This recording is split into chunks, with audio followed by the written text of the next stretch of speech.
Up the pipe! I finally found some good fucking milk.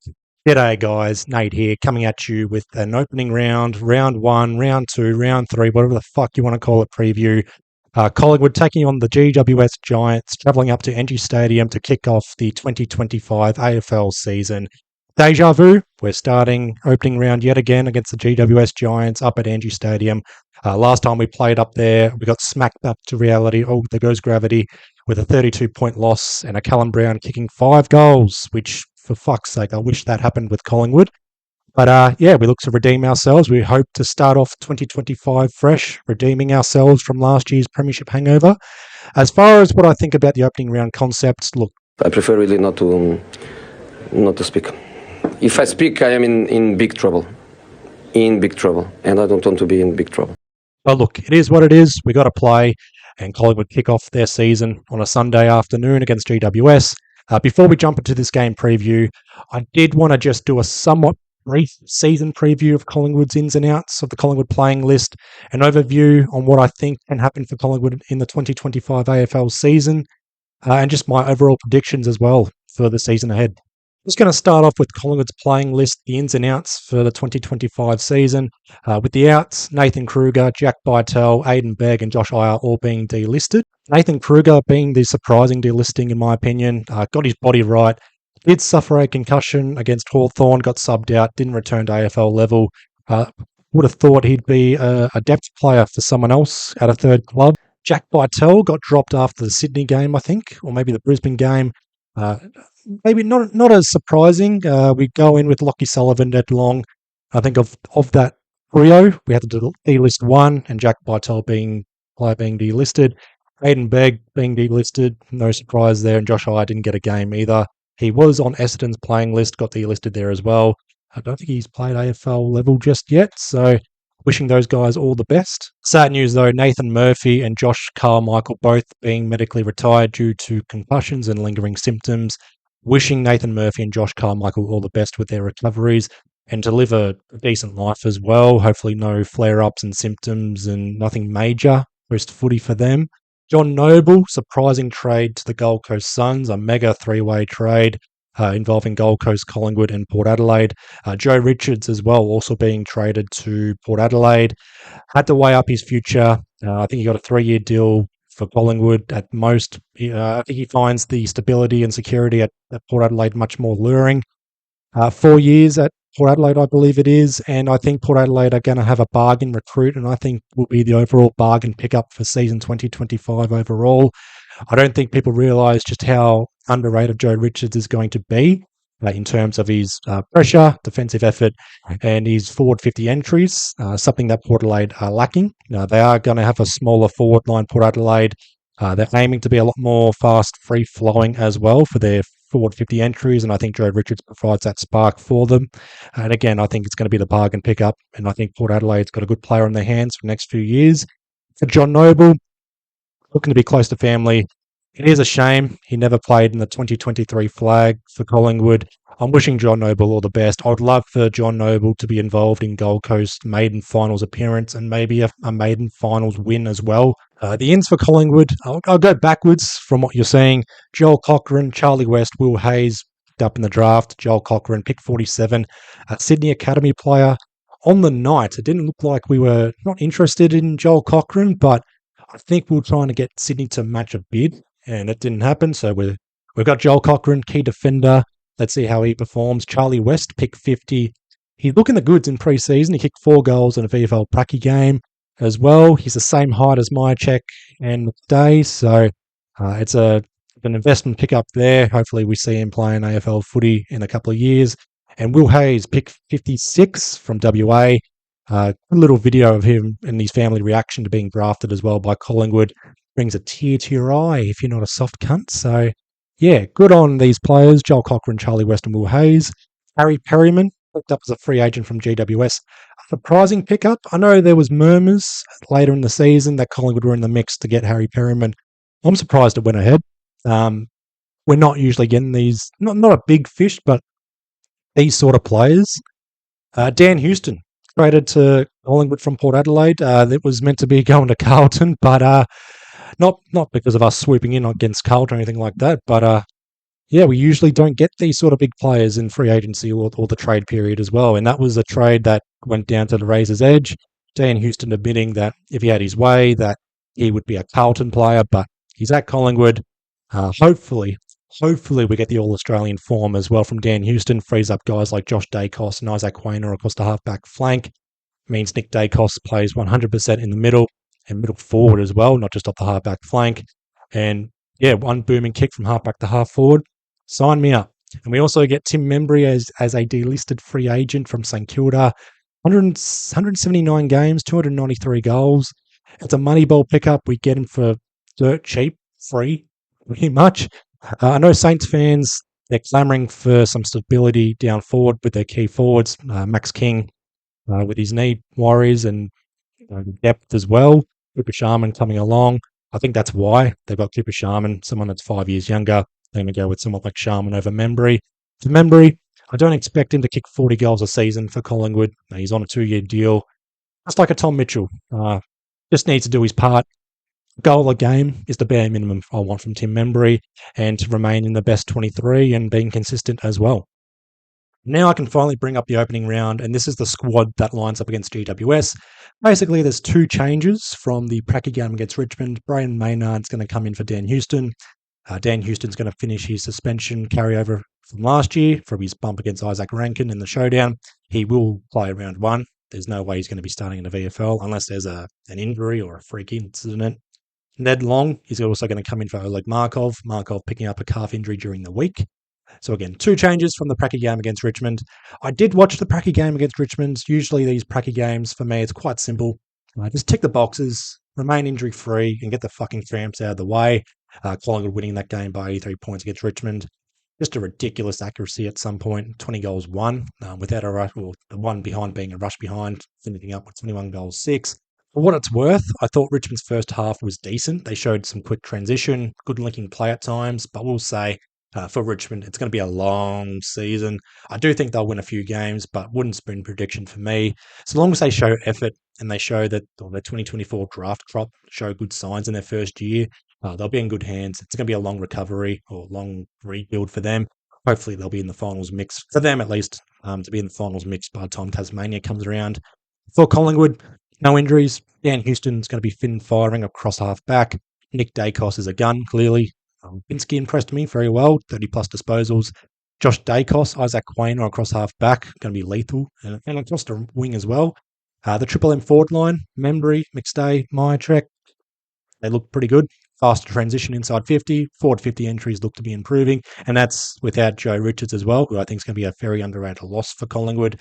I did see Darcy Cameron solo rucking. Now, I'm pretty sure that was adjusted because Mason Cox has the finger injury. We'll see how that unfolds. Reef McInnes playing the Nathan Murphy role, the second tall. I'm not so convinced. I am sceptical on Darcy Cameron solo rucking. I am sceptical on Reef McInnes if he's going to stay in the side throughout the season, not just in terms of form, but I also think in terms of his shoulder history as well. I will wait and see, and I hope to be proven wrong on Darcy Cameron solo rucking. Hopefully he takes the next step if it's possible. One of the best underrated ruckmans in the comp, Darcy Cameron. If he takes his game to the next level, it's going to go a long way.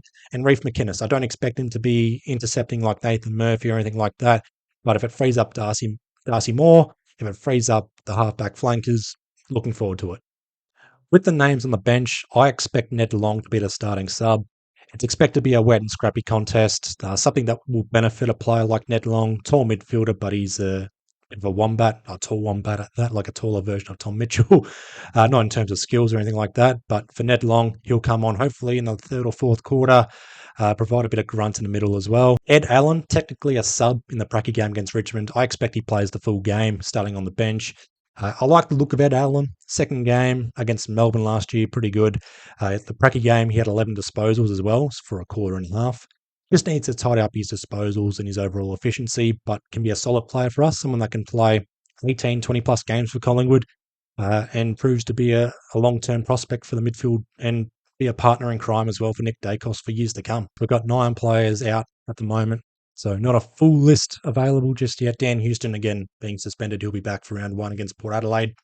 I like Markov with his calf. We'll get a timeline on his calf. Joel Cochran will be available for round 1, but obviously he'll start in the VFL. Jordan De Goey, his knee, bruising of the knee. Hopefully for round 1. If it's not round 1, it's against the Dogs. Remember, we do have the bye after the Dogs, so he may return after the bye, but he should be available in the coming weeks. Mason Cox as well with his finger. I expect him to return just after De Goey. Lero Schmidt with a throat injury or a larynx out for a few weeks. Oscar Steen out for a few weeks. So we are running very bare in terms of ruck depth. So if Darcy Cameron goes down, it's probably going to be Billy Frampton in the ruck, but we have no other options as far as the tools go. Tom Mitchell with his foot. We don't have a timeline on his return just yet. Harvey Harrison, no clear timeline, but I expect a mid-season pick or mid-season return. I was going to say mid-season pickup. I doubt we use the mid-season draft unless there's a long-term injury that we pick up starting out the season. Hopefully not the case. Harvey Harrison making good strides in his recovery from his ACL, expected to return around about the mid-season bye. And I do expect him to actually get back into the senior squad as well. Now, I am going to actually mention the GWS side for this game against Collingwood. I didn't watch their pracky game against Carlton, but they did lose by 58 points. And just hearing that their efforts are a bit of a concern at the moment, they are coming off those two heartbreaking finals losses to Sydney and Brisbane. 5-goal leads against Sydney and 44 points against Brisbane. Also going to throw in their final round loss to the Dogs in Ballarat, final round of the season, or the home and away season last year. So technically a 3-game losing streak carrying over into 2025. They got smacked against Sydney in their intra-club, or not the intra-club, but their unsanctioned game, and then they lose by 58 points in Canberra to Carlton. So some form and some effort concerns. Key injuries as well. Tom Green with a calf injury. Always loves playing against Collingwood. Jake Stringer with a hamstring. He won't debut for the Giants against us. He typically kicks some bullshit goals against us. And Jesse Hogan with a freak thumb injury during the week. So 3 big outs for GWS. And also got to mention as well, the Giants players also getting in trouble over the off-season for their post-season shenanigans, Mad Monday, Wacky Wednesday, or whatever the fuck you want to call it, whatever day it occurred on.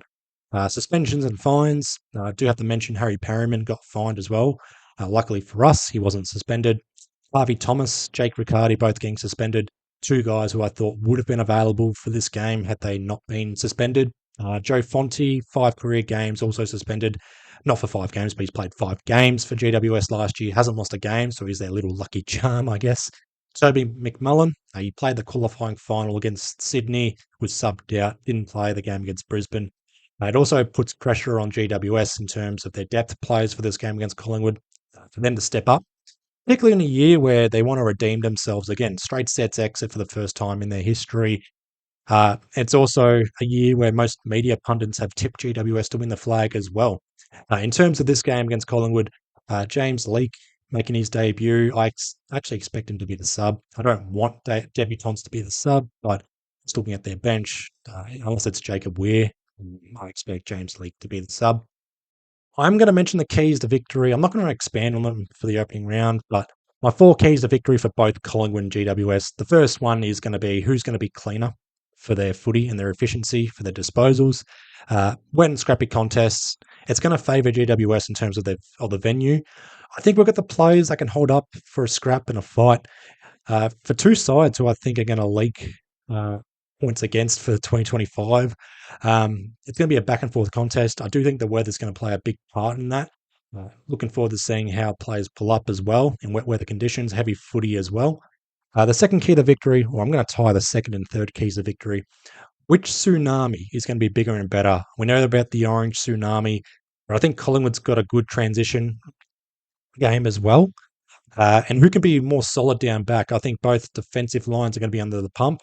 GWS, I think, have a more solid back line as well, but I think with their run and dash across half back, it might put our defence in good stead as well, particularly for what's expected to be a low-scoring contest. Who holds up down back is going to be likely the winner. And the fourth key to victory, I think, is who's going to be more hungrier. GWS, straight sets exit, redeeming themselves, tipped to win the flag in some corners as well. Collingwood, premiership hangover, less expectations, but they want to prove to the comp that it's going to be an anomaly for 2024 and they're going to be back in September footy. My tip for this one, I think we can play spoils.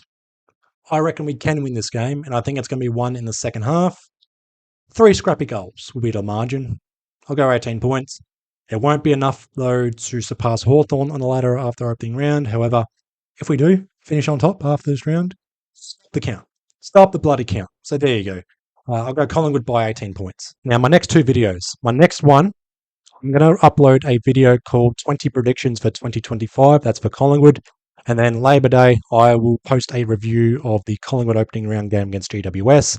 I won't be able to watch the opening round live, but I will be able to when I get home. Watch it until midnight, put down some notes, read a book, get swine flu, whatever, and then I'll post the review hopefully either Monday night or sometime Tuesday in line with the scheduling. Not sure about the previews long term, but you'll definitely get reviews, maybe some topic videos as well. Might talk about free agency and players out of contract, players who could be requesting trades and whatnot, and then redeem myself and build up this channel for 2025 and beyond. So if you watched it, if you listened to it, thank you all for watching and listening. Blah, blah, blah. I am running out of speech impediments, and I will see you in the next one.